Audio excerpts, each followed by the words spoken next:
Ron, we're recording. So, gentlemen, Ben, Bear Arms Film Fame. We think it was. Why are you moving over? I don't know what it was. Well, you moved it closer earlier, so I got 40, number 40. 40. Number 40. Al, pleasure to meet you, mate. Thanks very much. Happy to be here. Bear Arms also. So this recording is going to go to my Patreon supporters, who have most likely already listened to number 40. Of course they have. Likely already. They're not made of wood. Of course they have. Of course they have. They're more than likely already aware of Bear Arms. Obviously, who would it be? Who wouldn't be? So much fun. What's happened since number 40, mate? That was what? Early last year. It was about this time last year, I think. Okay. Actually. It was about a year ago. A hell of a lot. Go on then. Jesus Christ. Al is now on board full time. So the whole point was when we set up Bear Arms, we didn't know if it would work out. So rather than take the risk of us both leaving and have the financial burden of the company having to support us both, we decided one of us should leave first, and then the other one would join once Bear Arms was up and running. You stayed in. I stayed in. That's a good plan. Were you RTR? No, I was Air Force. So we met at RAF Huntington. Yeah. What do you mean? Why Why didn't you mention it? That's why I didn't mention it before. Because you'd be like, what the fuck? Leave him downstairs. Yeah. So did you serve with the RAF? Yes, exactly. Yeah. So I was with the RAF Regiment. So I did. I did one tour in a squadron before I qualified as a JTAC, and bounced around various different army units. Which was great. Yeah. He's actually spent very little time with the RAF. Yeah, exactly. In fact, my last job was at Sandhurst as the RAF exchange officer. So I've got far more sort of army contact than I do Air Force. Which is good fun. Well planned. Well planned, by the way, between the two of you. Yeah. That is very, very well planned. It's funny though, because there was obviously a crossover from when, like, you start off and you build up as a business where one of you can do it, it's fine, you're getting supported from the background, and then it gets to a stage very quickly where you need to, and you can't get out quick enough. You can't make that happen quick enough. So it was quite a fine balance to play, and Bags bore the weight of that quite a lot while I was desperately trying to sort of get on board full time, especially from a very full time regular job.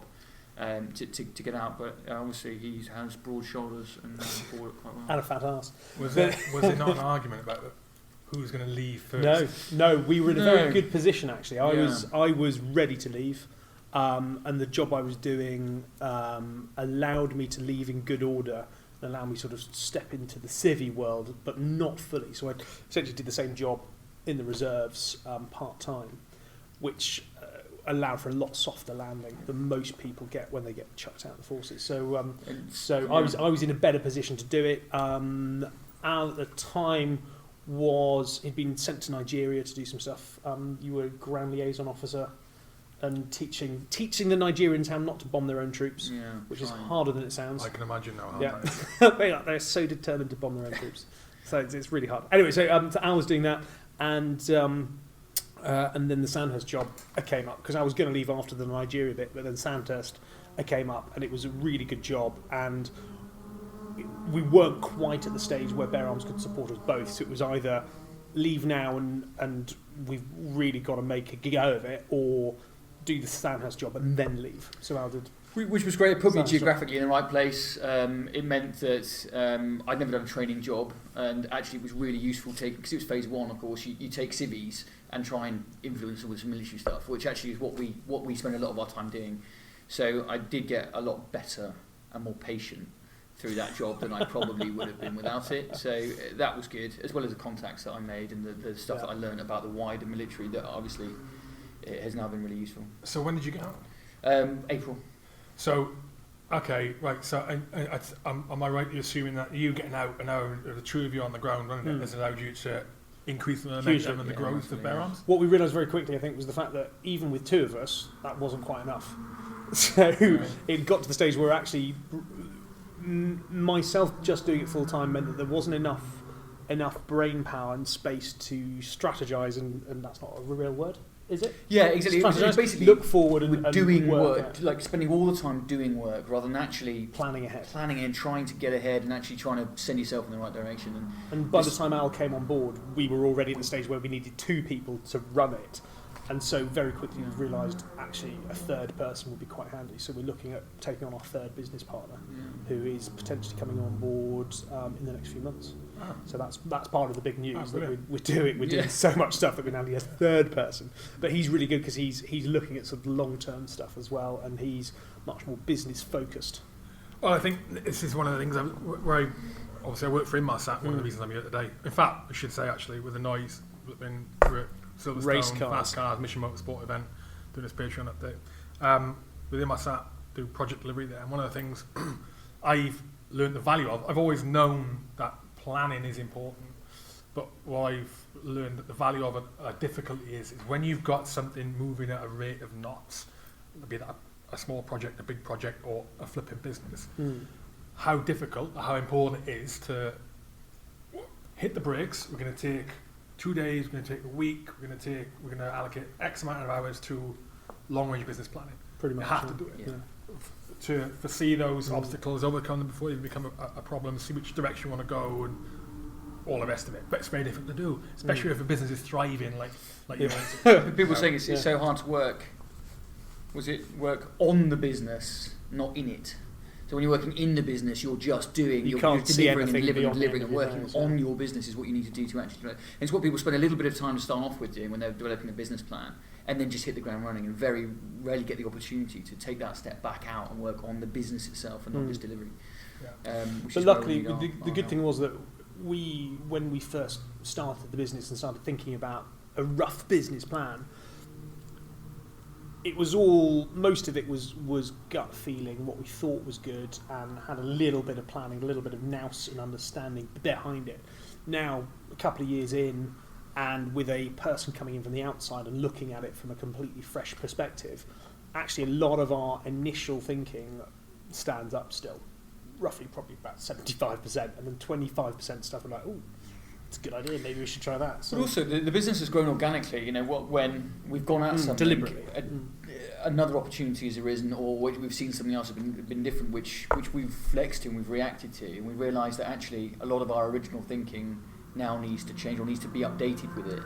And what we've been terrible at so far is recording that. So when we're bringing other people in, or where we're bringing team members on to run a team for us, we haven't actually written anything down. We can't actually find a way of articulating that message without sitting down and telling it. And so if either one of us gets hit by a truck tomorrow, all of that information just disappears. Dies on a racetrack as it starts snowing. We've just been out in a little 1930s Lagonda, When it started snowing. It started snowing, and it was sideways. It was sideways. Not the car.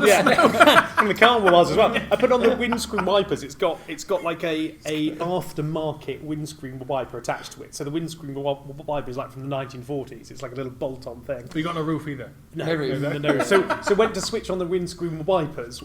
They did this. Went. And one of them dropped off. It's like, so we're going around a hairpin bend, like in this tiny car. Windscreen wiper drops off, but yeah. Brilliant. So we could have both died. What that has done is it has focused our minds on actually, like revisiting all that, getting it all written down, and because we're also looking to expand with some more news, as we're looking to move into our headquarters. New headquarters building, an old shop, and of course that requires investment. That requires getting external people in. They want to know what your strategy is. They want to be able to see it and read it and have it all clearly done. And so we've had to spend a bit of time actually articulating what's bouncing between our heads, and all those fantastic chats we've had over beers actually need to be in some sort of coherent plan. So that people can get behind it. Beer chats. Yeah. Beer chats are Beer best, chats, aren't yeah. they? So You've got to good. follow up with sober chats Yes, and right. write stuff down. That's the problem we're having. Exactly. But that's how Bear Arms began. It was a beer chat, and that's where we are now. But no, so huge things happening. We've been doing a lot of training for actors over the last few months. There's like a particular production has come to us and asked us to train a few of their people. So we've been doing a lot of that, which has been brilliant.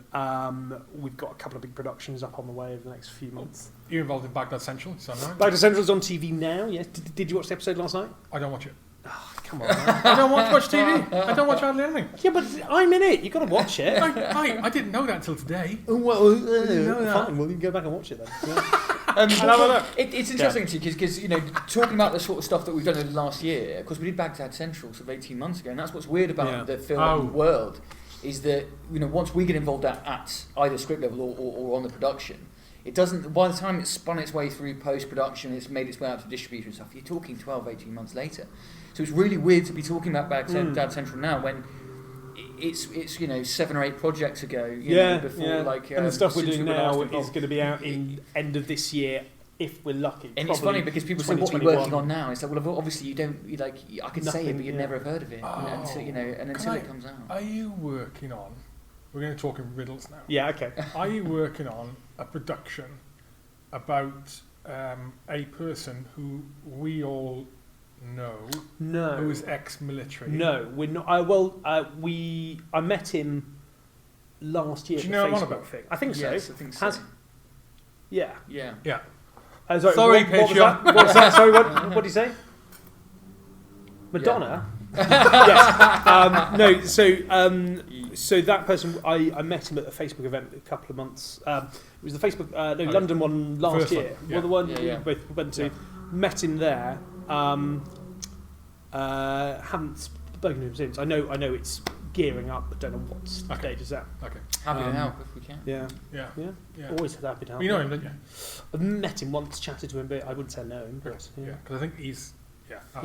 Anyway, Yeah. I think it's died. Yeah. That's it. Beararmsfilm.